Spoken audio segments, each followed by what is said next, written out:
breaking down, just climbing higher, pressure building, fate on the line. This moment is yours, and this moment is mine. Silence everyone.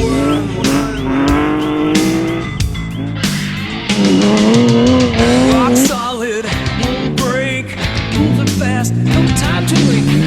Running harder, every mile, victory born in fire and triumph.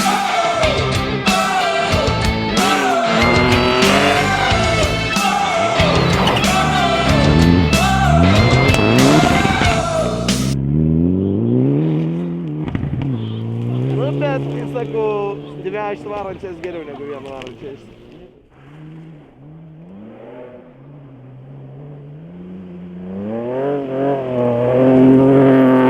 Mineralio 2 sezonus pralėkėm jau, visai gerai sekėsi, tai pasižiūrėsim kaip čia.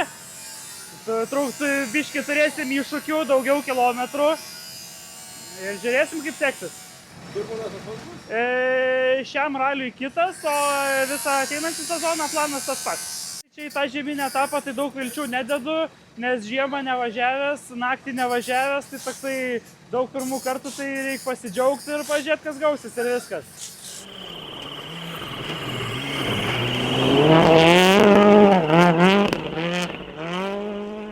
Ne tai, kad pirmą kartą su broliu, apskritai pirmą kartą.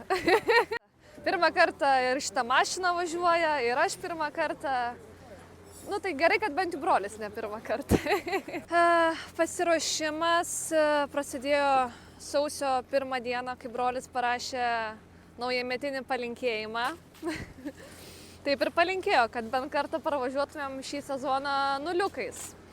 Tai va, tai toks gražus palinkėjimas, o paskui, nu tai reikia susigaudyti ten, okei, licenzijos reikia ir iš kažkur tai gauti kuom apsirengti ir panašiai, o paskui dar savaitę prieš pasitestavom, tai va irgi vieni testai iš tiesų buvo ir atsisėdom, vis matyt, kaip šiandien seksis, o šiaip smagu, man tai patinka, fainai. Geras jausmas, tarsi nėra kažkokios baimės, o šiaip tai tas jo, aišku, skaitimas, nu ten kai kur jau būna, kad ties to posūkio esam, aš dar tik ten tuo momentu skaitau. Bet buvo tikrai ir geresnių atkarpų, tai šiaip patinka. Brolis klauso? Nu klauso. Kalba būna kartais su manim, tai ten, nu būna, pasako, tarsi ar lėčiau arba toliau, tai reiškia kaip priklauso iki finišo.